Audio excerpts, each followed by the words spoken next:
chaque jeune a justement le devoir de produire quelque chose pour que le Sénégalais consomme local, pour qu'à la fin, notre économie extravertie puisse se retourner vers ce que nous produisons et que nos exportations dépassent les importations.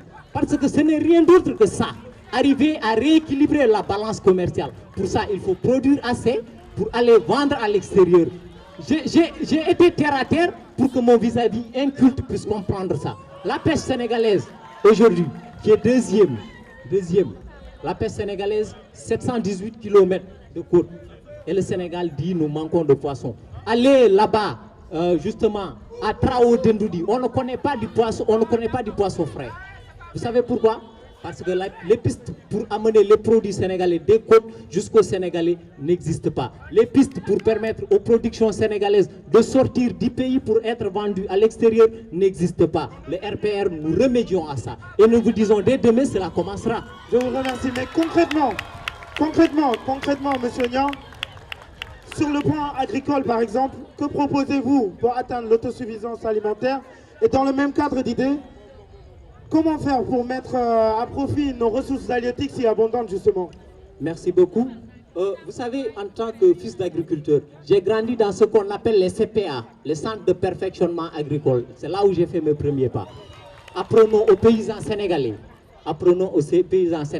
à maîtriser l'agriculture. Justement, c'est ce qui est très important. Si le paysan sénégalais est assez formé, il est assez formé pour savoir comment produire et pour savoir justement quoi produire. Si on lui donne assez d'engrais, assez de semences, très tôt, qu'on maîtrise l'eau. Je vous ai dit que les techniques de désalinisation sont dérisoires, que nous avons des côtes, des vallées internes. Si on revitalise la vallée fossile, c'est justement jusqu'à Djorbiol, dans le nord de Matam, que vous auriez de l'eau. Si on revitalise la vallée du Cayor, les zones agricoles spécialisées du RPR, c'est une production agricole, non seulement en 2 ans, qui dépasse les besoins alimentaires des Sénégalais, mais qui exporte. Justement, pour ce qui est de la pêche, moi j'ai été voir les pêcheurs.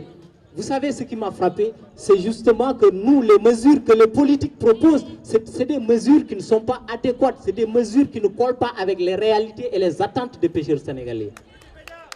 Saviez-vous que là, on a proposé des pirogues en aluminium? Alors que le pêcheur... On te parle de politique agricole. Le pêcheur... S'il vous plaît. Vous n'aviez pas le sens de l'écoute, justement, il faut aller rechercher vos oreilles. Vous n'étiez pas là. Je vous dis que le pêcheur, il est pieds nus dans sa barque au milieu de la mer, sous la chaleur. Donc pour maîtriser la pêche au Sénégal, il faut en parler avec les acteurs sénégalais, mais il faut aussi arriver à maîtriser ce qu'on appelle le développement durable. Exploiter nos ressources halieutiques tout en réservant... Je vous remercie, monsieur Niang.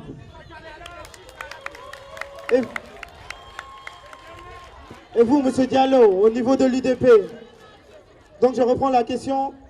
Concrètement, quelles mesures agricoles comptez-vous prendre pour aider nos agriculteurs et aussi nos pêcheurs? Permettez-moi de dire... Vous voyez que vous n'aviez pas vos oreilles.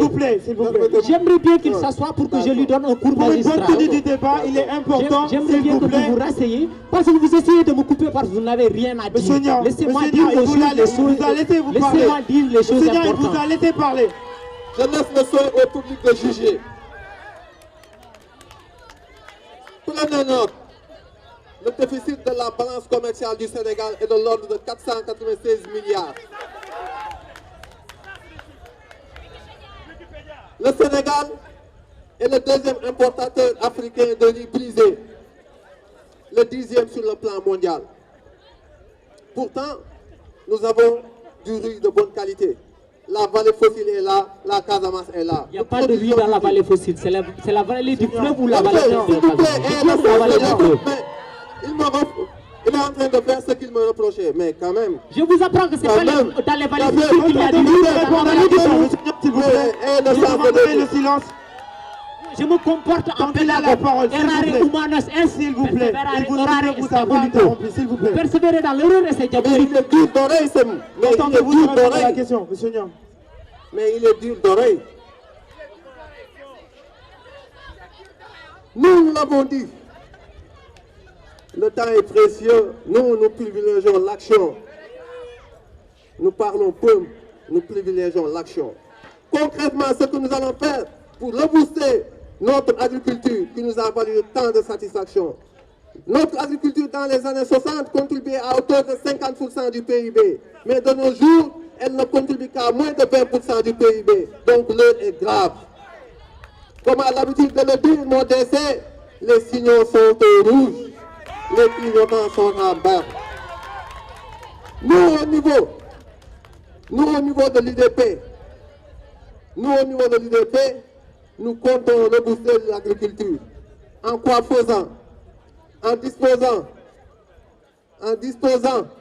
de tracteurs modernes que nous allons allouer aux agriculteurs. En diminuant le coût de la semence et des intrants. Mais aussi à former nos agriculteurs pour qu'ils deviennent des agro-businessmen.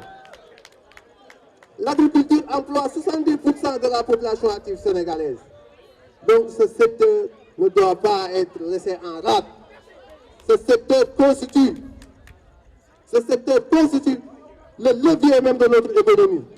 Je l'ai dit, nous allons rebooster l'agriculture en disposant d'un matériel adéquat que nous allons offrir aux paysans, mais aussi en mettant à leur disposition des surfaces cultivables, parce que nous ne sommes pas d'accord à ce que des agriculteurs du dimanche s'accaparent des terres. Il faut donner la terre à ceux qui en ont besoin, à ceux qui travaillent la terre. Notre agriculture nous a valu d'énormes satisfactions, mais elle a été laissée en rade. C'est pour cela qu'actuellement elle est en lambeau. Elle a eu à tirer l'industrie. J'ai eu à le dire. L'agriculture, continuer parce que... S'il vous plaît, vous disposez du même temps de parole que votre vis-à-vis. Je vais rester avec vous. Je suis étonné de voir pour tous les deux candidats qu'au niveau de la pêche, vous n'avez aucune solution à me proposer. Alors que, s'il vous plaît, alors que vous voyez les licences de pêche accordées exclusivement à des bateaux internationaux, certains dignitaires du précédent régime, par exemple, sont accusés de gestion nébuleuse des affaires de l'État par rapport à ces licences de pêche. Ce qui rentre dans le cadre plus général de la lutte contre l'enrichissement illicite, avec notamment la mise en place d'une cour de répression de l'enrichissement illicite. Êtes-vous, pour commencer, pour le maintien de cette cour? Ensuite, quelles propositions pour mieux lutter contre la corruption, pardon, et promouvoir la bonne gouvernance? Monsieur Diallo. Monsieur, je suis à l'aise au niveau de cette question. Nous, au niveau de l'UDP, nous jugeons nécessaire que la corruption ne peut pas développer un État. À l'exemple du Japon où le taux de corruption est nul, vous voyez le résultat. Ici au Sénégal, il faut traquer les délinquants au col blanc. Il faut les traquer. Il faut éradiquer, je dis bien éradiquer. Pour moi, la corruption, c'est un fléau. Donc, il faut l'éradiquer. Je suis pour la réactivation de la crise. Mais aussi, je salue la création de l'OFNAC. Pour nous, la bonne gouvernance, c'est un principe qu'on doit inculquer à chaque Sénégalais, chaque citoyen. À chaque citoyen, il n'est pas normal que dans ce pays, qu'on prime le népotisme, la gabegie. Nous voulons un nouveau type de Sénégalais. Nous voulons une nation où seul le mérite, où seule la compétence seront primées. Pour ce qui est de la bonne gouvernance, nous saluons la création d'un ministère de bonne gouvernance. Un intellectuel émérite, à savoir M. Abdoulatif, est à la tête de ce département. Mais aussi, il nous faut l'incorruptibilité des juges par rapport au lobby oligarchique, au lobby financier et au lobby maraboutique. Parce que, bon, ce que vient de publier, les résultats que vient de publier le Forum civil sur l'indice de prospérité de la corruption est peu reluisant. Le Sénégal se classe 112e État sur 182, loin derrière des pays tels que le Rwanda, le Bénin, le Ghana, le Botswana. Je trouve que c'est scandaleux. Je trouve que c'est scandaleux. Il faut bannir la corruption. Un État ne peut pas se développer avec la corruption. Merci, M. Diallo. Merci beaucoup. Mon cher ami, je vous demanderai de revoir vos chiffres archaïques à propos de l'agriculture. Quand j'ai parlé de la pêche en disant qu'il faut justement gérer de façon durable nos ressources, c'était ça la réponse. Ce que je veux dire sur la bonne gouvernance, mon cher ami, et quand on parle de ce sujet, vous devriez être mal à l'aise parce que des comptes vous sont demandés exactement. La bonne gouvernance, elle a un volet humain, c'est-à-dire notre conscience individuelle et collective que la charge qui pèse sur nous, nous devons en rendre compte à tout moment. Au niveau du Rassemblement pour le progrès et la République, nous allons mettre en œuvre le programme national de gestion transparente des activités et affaires, publiques. Justement, la CREI, c'est le médecin après la mort. Nous disons un contrôle, la transparence et justement participation citoyenne. C'est ça la bonne gouvernance. Que le citoyen sénégalais puisse être informé de la gestion des biens publics chaque trimestre. C'est ça la transparence. Que le citoyen sénégalais ait conscience que le bien public, comme M. Diallo qui a eu à assumer des charges et qui jusque-là n'a jamais rendu compte, que le citoyen sénégalais a besoin qu'on lui rende compte à chaque fois qu'on manipule un denier public. Nous parlons d'abord de la sensibilisation, transparence, gestion participative, contrôle, et maintenant la CREI vient enfin, parce que c'est le médecin après la mort. Là, la punition à celui qui aura fauté. Nous disons que tout poste électif doit nous obliger à publier notre patrimoine à l'entrée et à la sortie. C'est ça la gestion transparente. Merci M. Niang. Je vais rester avec vous. Vous avez évoqué brièvement la question de la bonne gouvernance. Au niveau africain, nous avons noté que nos dirigeants étaient entre guillemets amoureux des mandats. Et par rapport à ça, il y a actuellement un débat concernant le mandat du président de l'Assemblée nationale. Selon vous, le débat est-il politique ou juste instrumental? Vous savez, l'appréciation que j'ai des institutions de ce pays, c'est clair, c'est qu'il faut une séparation totale des pouvoirs. L'exécutif, qu'il n'est pas à s'immiscer dans le législatif et le judiciaire. L'Assemblée nationale, nous d'ailleurs, nous allons modifier la manière d'élire les députés.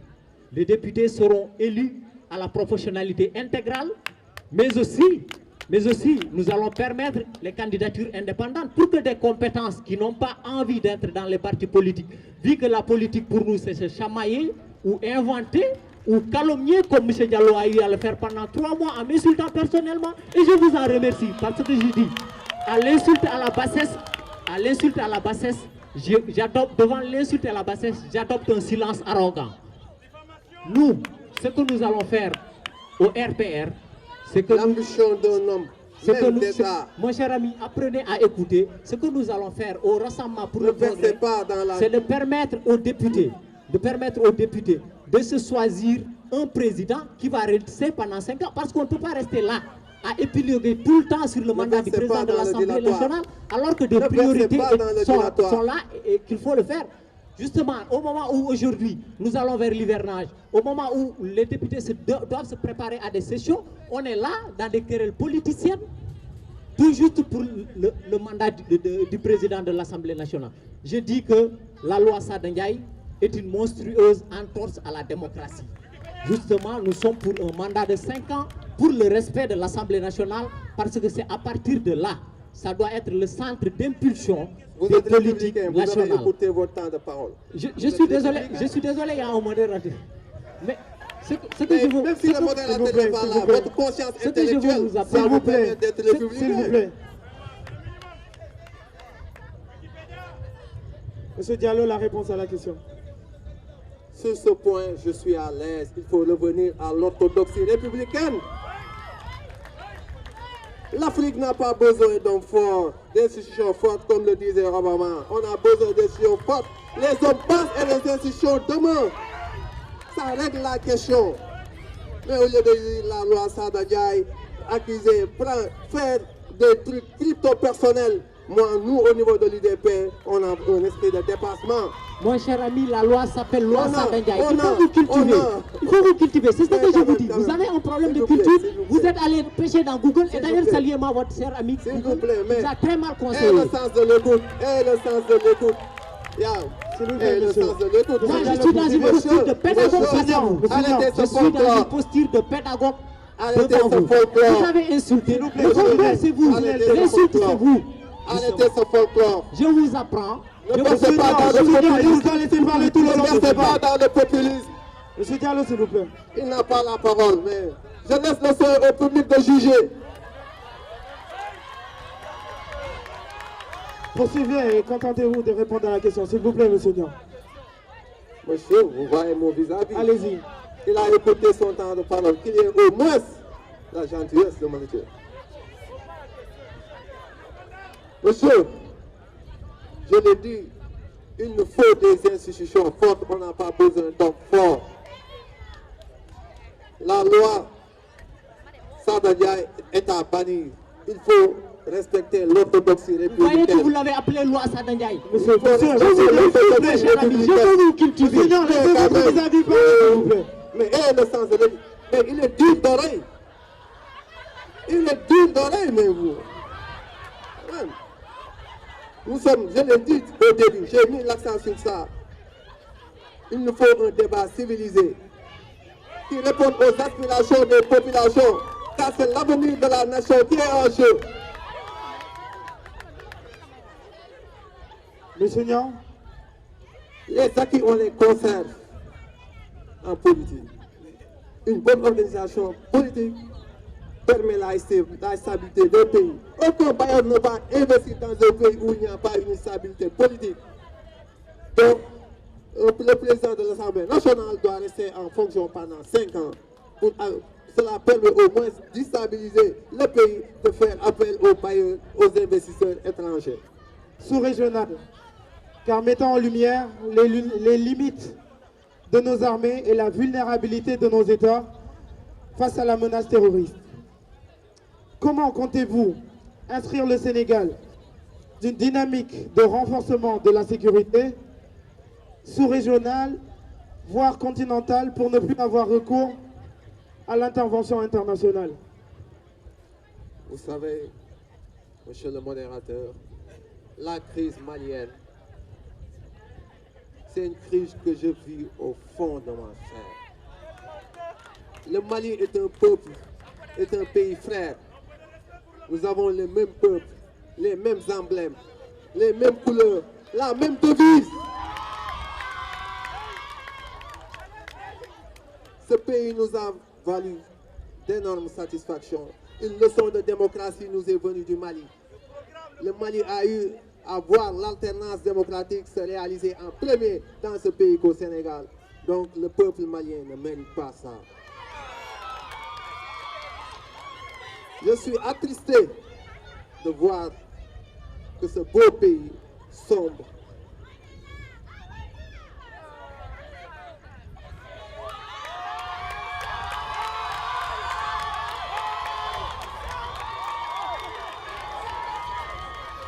Monsieur Diallo.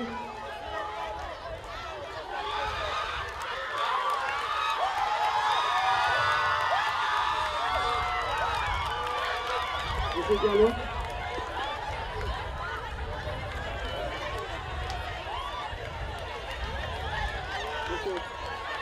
Monsieur le modérateur, permettez-moi de retrouver mon souffle.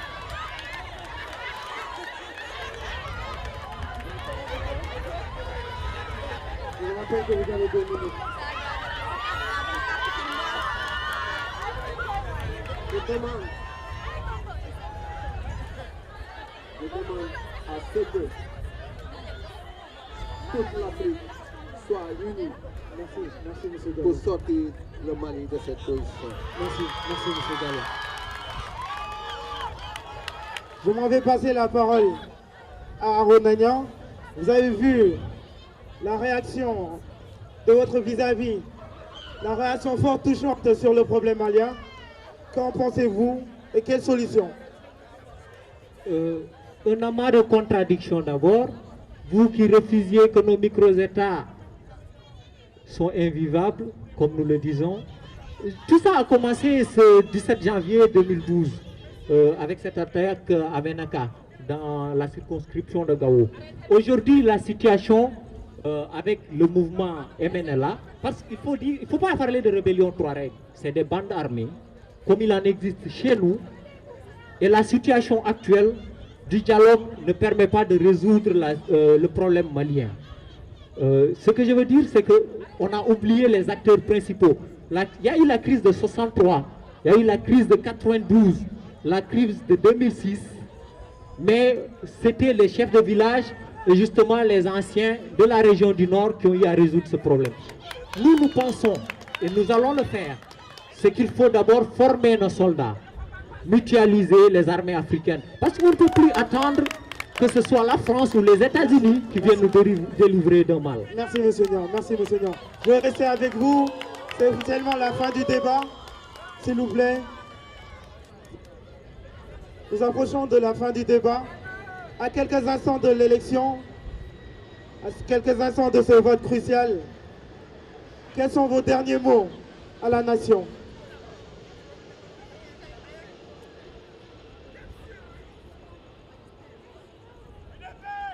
Monsieur Niang.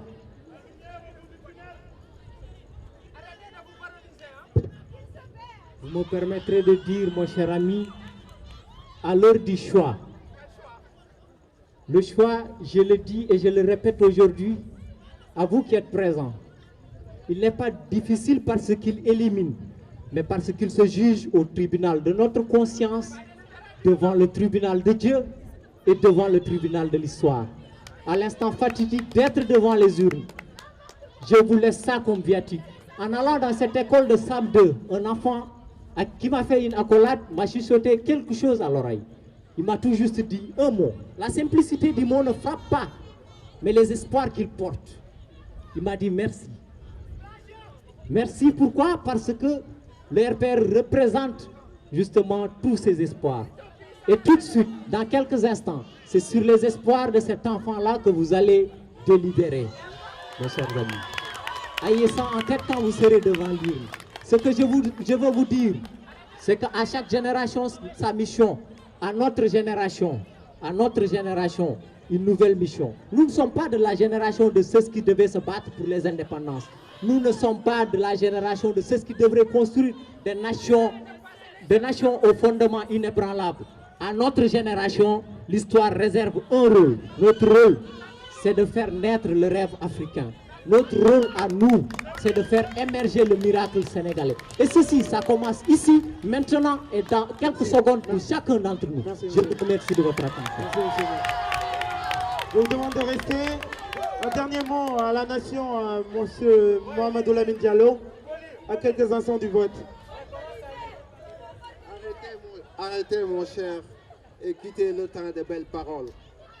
Nous n'avons plus besoin sérieusement de cette... Et le sens de l'écoute, monsieur, vous aussi.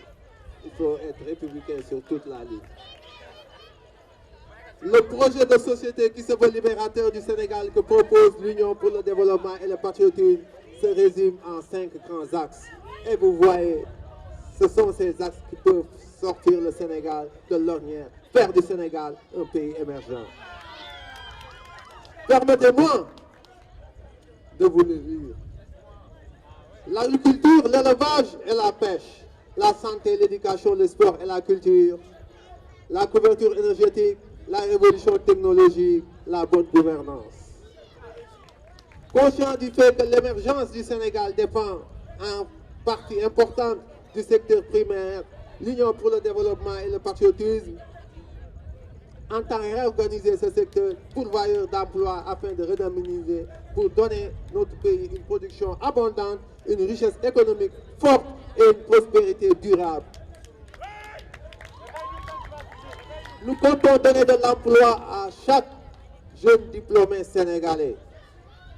parce que seul le travail est garant d'une dignité humaine.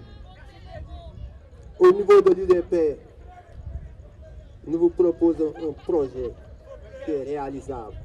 Nous sommes une ville en Inde, en Chine. Il est temps de donner du travail à tout un chacun, car... Merci, M. Diallo. Merci, M. Diallo. Je vous remercie. Voilà ce qui met fin officiellement au débat. Le vote peut officiellement commencer au bureau de vote respectif. Mais avant, je vais passer la parole au président de la CI, M. Abdourahmane Coulibaly.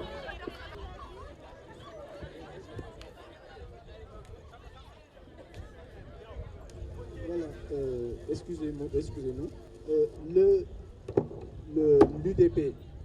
L'UDP a été blâmé suite à un journal qui a été publié tout à l'heure, juste avant le débat.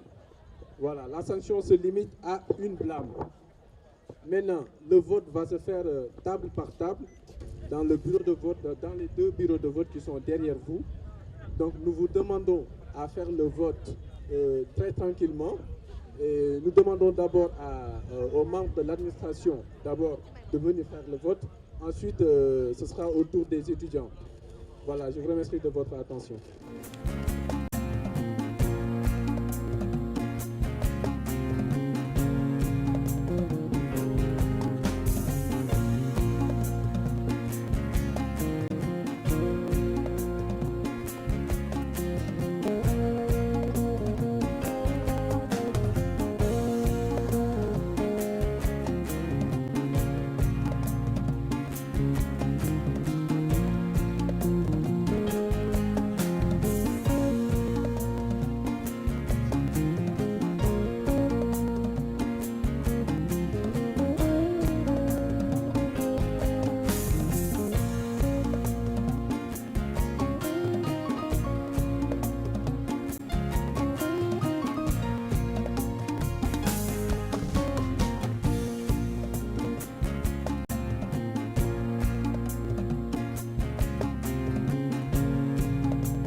Je suis Mohamedou Lamine Diallo, le candidat de l'UDP.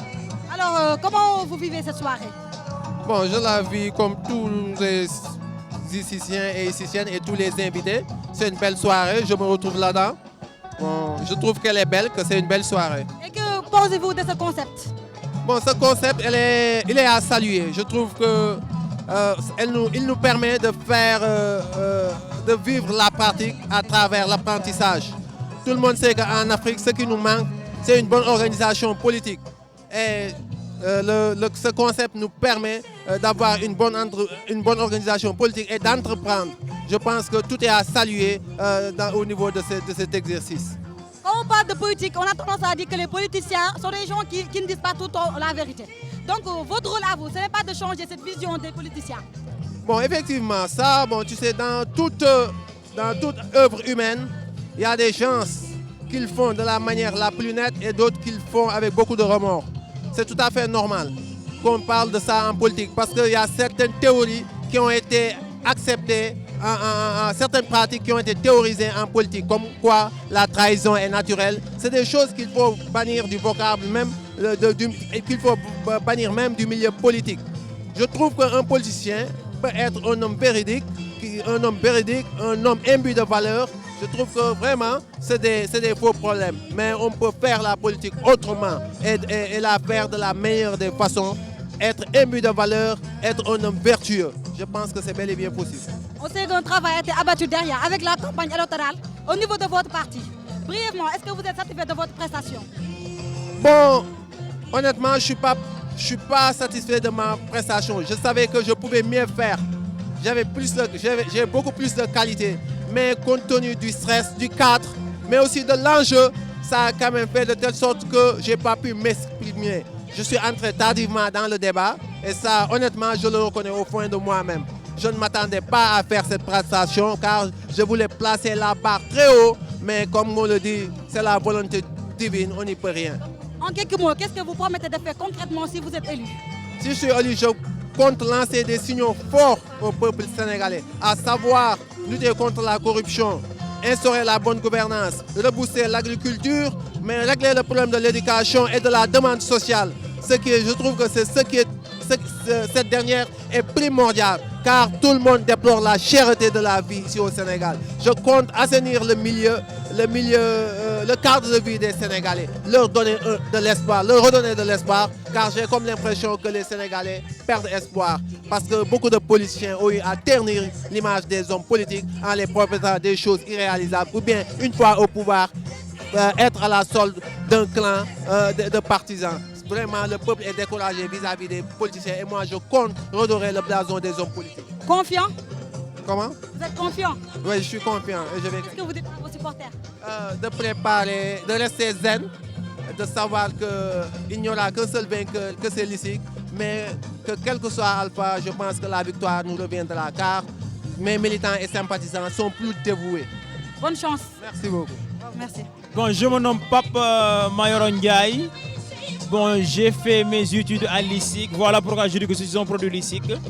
Aujourd'hui, je suis le président sortant, mais actuellement, je suis journaliste à l'hebdomadaire La Gazette. Comment vivez-vous cette soirée? Comment?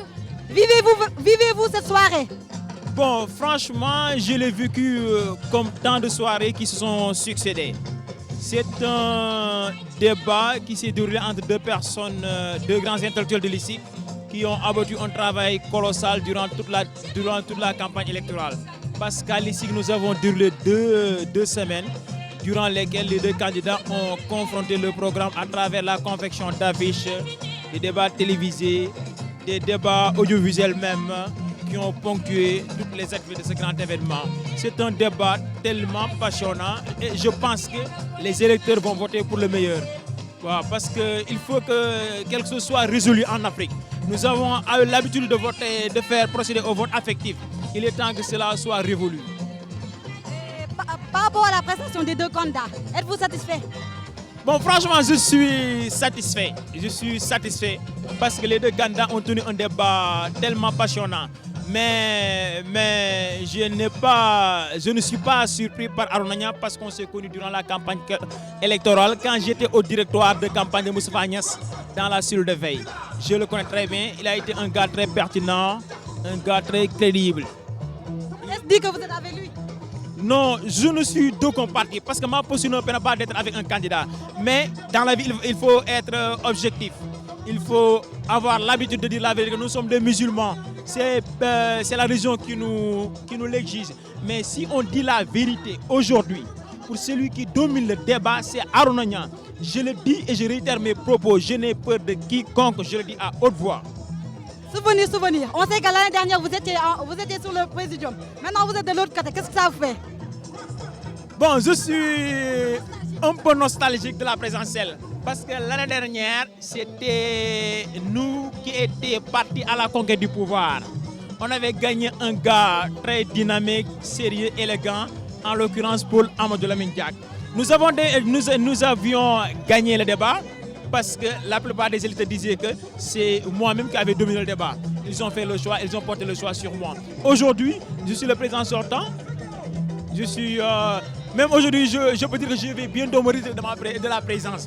Je vais bientôt quitter mes responsabilités parce que bientôt vous allez élire le 9e président de l'ICI et c'est normal. Dans tous les pays du monde, c'est comme ça. Il faut que l'Afrique soit un continent moderne. Il faut que les gens cessent de s'accrocher au fauteuil présidentiel. Il faut partir à temps. Je pouvais même modifier la constitution pour m'accrocher au pouvoir, mais je ne l'ai pas fait. Il y a des gens qui me l'ont proposé. Je vous remercie. Mais je vous remercie moi. Bonsoir Madame la Première Dame. Bonsoir. Qu'est-ce que ça fait d'être choisie parmi la plus belle de l'école, on peut dire? Premièrement, je suis très contente de participer à cette élection de mon école, d'être la première dame de l'UDP. Bon, je suis très heureuse d'être à ses côtés parce que c'est un homme dynamique qui respecte les femmes. Comme il respecte les femmes, j'ai préféré être avec lui.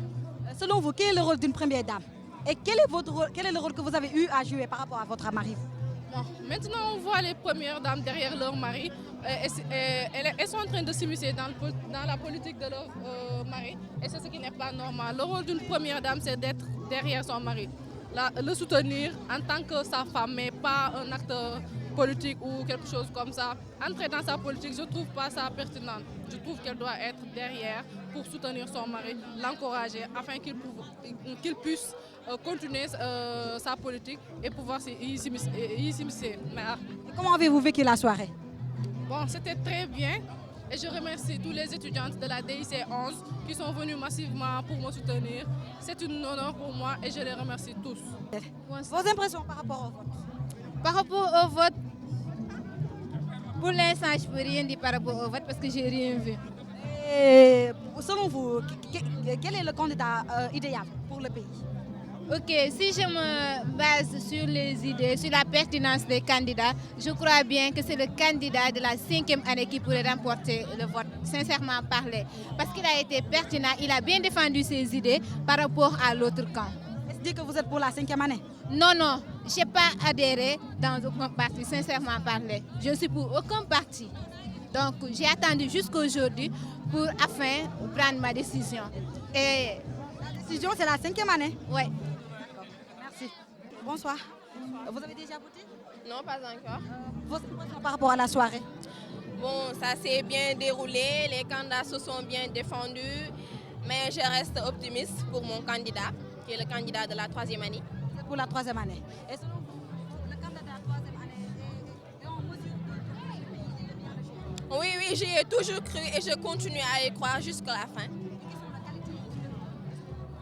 Non, bon, au début, nous, les élèves de la première année, il a été le premier à nous accueillir, à ouvrir ses bras. Il était là, présent, toujours, il était là à nous écouter, prêt à aider. Oh, mais ce côté affectif, pensez-vous qu'il est vraiment pertinent lors du débat? Oui, oui, je pense qu'il est pertinent. Au début, il s'est laissé un peu abattre, mais à la fin, il s'est rattrapé. Et vous êtes confiante? Oui. Madame la Première. Bonsoir. Qu'est-ce que ça vous fait d'être choisie Première Dame? Bon, ça me fait très plaisir parce que voilà, c'était pas évident parce qu'il y avait des filles beaucoup plus jolies que moi et tout, mais on m'a choisi et j'en suis ravie et j'espère que mon mari sera à la tête du magistrature. Et pensez-vous que votre mari soit le meilleur pour notre pays? Oui, parce qu'il en a les capacités et voilà, c'est un homme génial, merveilleux et je sais que ce sera un bon président. Et vous êtes satisfait de sa prestation? Oui, je suis satisfaite. J'ai toujours eu confiance en lui. J'avais su que voilà, il va le battre parce qu'il a les arguments nécessaires et tout. Donc voilà. Et quel est le rôle que vous avez à jouer par rapport à ça? Bon, je lui remontais le moral, je lui ai dit qu'il pouvait le faire et puis voilà. Vos impressions par rapport à la soirée? Ça va, ça s'est bien passé, il n'y a pas eu d'émeute. Voilà, les gens sont restés sereins, attentifs et ont bien écouté le débat et j'espère que voilà, ils sauront faire la part des choses. Confiante? Confiante, oui. Bonne chance alors. Bonsoir, Monsieur le Président. Bonsoir. Vos impressions par rapport à la soirée? Merci beaucoup. C'est tout d'abord remercier ceux qui ont laissé leur lit pour venir ici soutenir l'ICIC dans cette initiative. Parce qu'au bout, c'était quoi? C'était tout simplement montrer qu'à travers l'ICIC, à travers l'éducation, on a su former des talents qui peuvent servir le pays. Et aujourd'hui, je pense que nous avions préparé pendant 3 semaines une campagne. Des hommes, des femmes se sont investis pour que cela puisse arriver. Et ce n'était que le final. il n'y a que l'ICIC qui gagne. Je félicite et je remercie l'équipe de l'UDP, comme je félicite et je remercie tous mes collaborateurs à travers mon directeur de campagne, aussi ma charmante première dame qui n'a ménagé aucun effort pour qu'on puisse, dans ces conditions-là, justement exploiter ce qu'on avait élaboré à l'ICIC. On sait qu'un parti politique, ce n'est pas qu'un président. Il y a d'autres hommes qui sont derrière. Comment s'est passé le travail, ce travail collégial que vous avez eu à faire? Là, je veux dire que c'est une œuvre humaine. Une œuvre humaine perfectible, pas parfaite, effectivement. Je remercie personnellement mon directeur de campagne qui a passé des nuits blanches, qui est venu même me chercher chez moi pour que je vienne faire du travail. J'ai eu un très bon directeur de campagne. Je remercie toute l'équipe du RPR parce que personne justement n'a lésiné sur les moyens ou sur les efforts pour qu'on puisse en arriver là aujourd'hui. C'était un travail d'amis d'abord, de famille. Une grande famille qui s'est consolidée et s'est construite au fil des journées difficiles que nous avons eu à vivre. Qui se sont comportés en grands hommes, de très grandes dames qui justement m'ont permis aujourd'hui peut-être de faire cette prestation. Les Sénégalais ont un cliché par rapport aux politiciens. Les Sénégalais ont un cliché par rapport aux politiciens. On a tendance à dire qu'ils sont des beaux parleurs, qu'ils ne respectent jamais leurs promesses. Êtes-vous là pour changer la donne? Effectivement, si on n'était pas là pour changer, vous savez, je suis complètement, totalement idéaliste. Je dis le jour où je ne croirai plus que tout le monde peut avoir un bien-être sans faire du tort à quelqu'un d'autre. En ce moment-là, le jour où je cesserai de croire à ça, j'arrêterai de faire de la politique. Honnêtement, c'est pour changer le destin de ce pays que j'ai décidé de faire de la politique en tant que militant, pas en tant que leader, mais en tant que militant. Le militant, c'est qui? C'est le président Mamadou Dia disait que c'est celui qui, justement, ne se repose que dans la tombe. Ce qu'on veut aujourd'hui, c'est en traversant l'existence, au bout, pouvoir se retourner et dire voilà ce qu'on a légué aux générations futures. C'est pourquoi je pense que l'engagement politique doit être honnête, sincère. Êtes-vous satisfait de votre prestation? Aux hommes de juger et je pense que dans quelques instants, ils le feront. Vous êtes confiant? Effectivement, je suis totalement confiant. Je sais que nous avions un des meilleurs programmes très élaborés et progressistes, avant-gardistes même. C'est pourquoi je dis que j'ai confiance et j'ai confiance en la maturité du peuple sénégalais qui sait distinguer la bonne graine de l'ivraie. Que dites-vous à vos militants? Je les félicite et je les encourage à rester calmes, à se féliciter.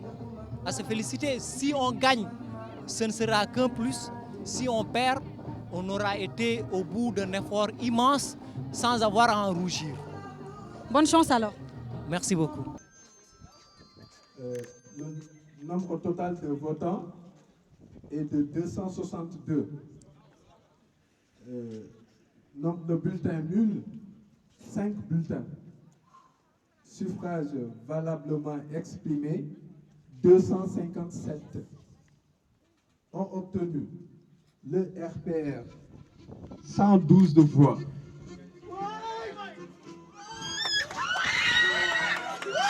L'UDP 145 voix.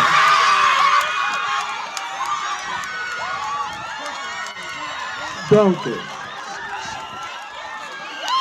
Mamadou Lamine Diallo, candidat de l'UDP, est élu président de la République du Sénégal de l'année 2013. Nous appelons les deux candidats sur le podium. S'il vous plaît, les deux candidats sur le podium.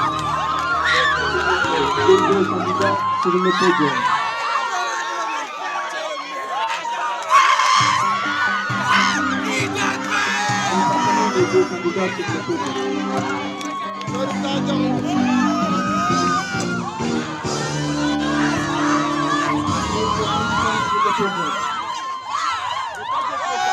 Bon, je ne trouve pas les mots parce que vraiment c'est l'émotion, je suis ému. Vraiment, pour le moment, je ne trouve pas les mots à dire. Mais je dis un grand bravo à tous les militants et sympathisants de l'ICIC. Et qu'il n'y a qu'un seul vainqueur, c'est l'ICIC. Parce que perdre une élection dans une démocratie, il n'y a pas plus normal. Aaron n'en a pas démérité, mais je pense que c'est la loi de la démocratie qui est ainsi faite. Mais c'est l'émotion, il faut me comprendre. Merci, président. Je suis très contente, comme vous le voyez. je suis émue même. Je remercie encore la DC9 qui sont venus massivement pour voter pour nous et nous soutenir. Merci à vous, People TV. La lumière au bout du tunnel. La lumière au bout du tunnel. Plus de paix. On en sait. Diallo. Merci à vous tous. À mon équipe, aussi bien qu'à l'équipe de l'UDP, je vous dis au bout de ces 3 semaines de travail intense, bravo à tout le monde et bonne continuation. Je félicite mon vis-à-vis, mon maître Vladimir Diallo, pour sa victoire et je dis que c'est l'ici qui gagne. Essayons d'en sortir. Je vous remercie.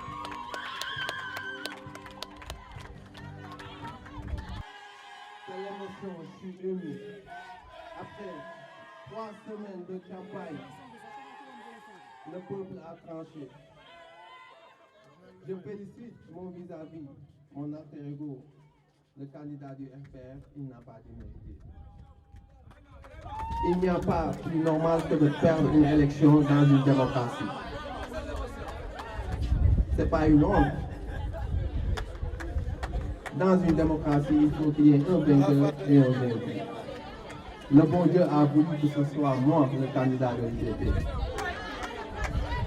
Mais nous tous, nous n'avons pas démérité.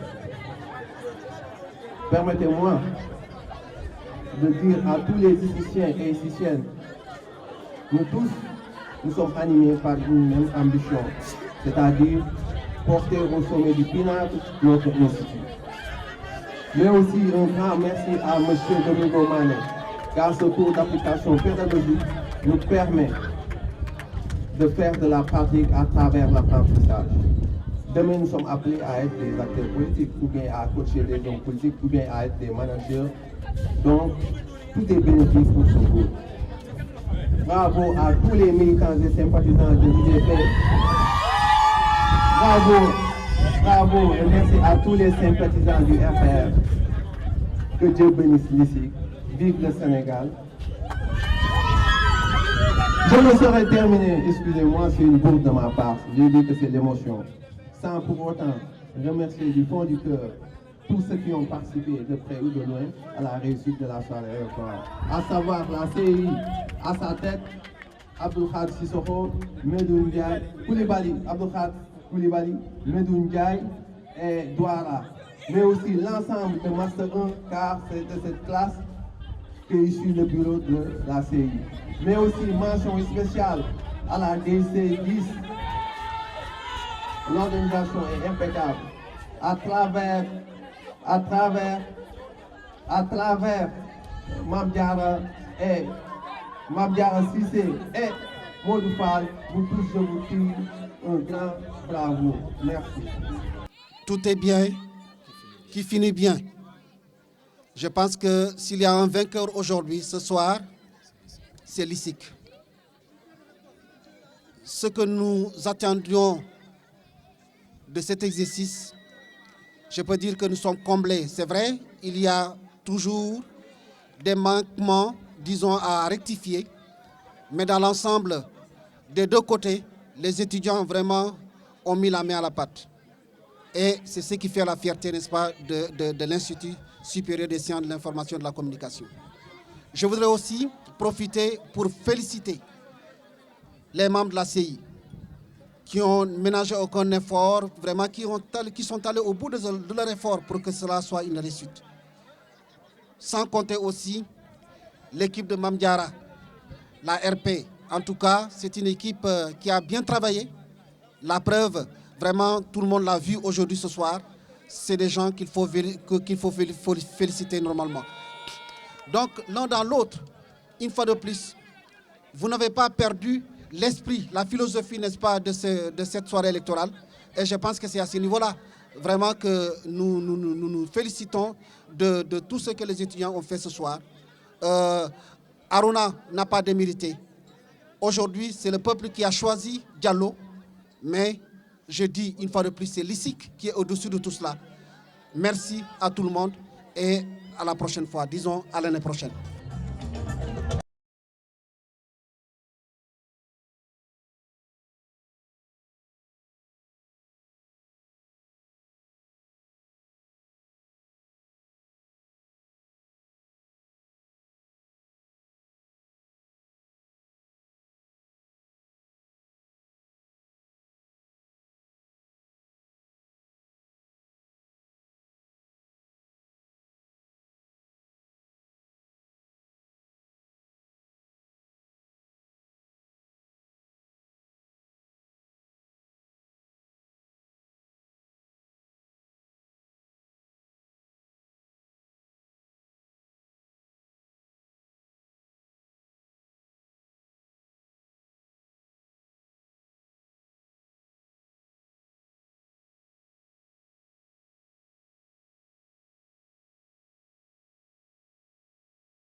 People TV, première chaîne d'infos et de divertissement people sur le net.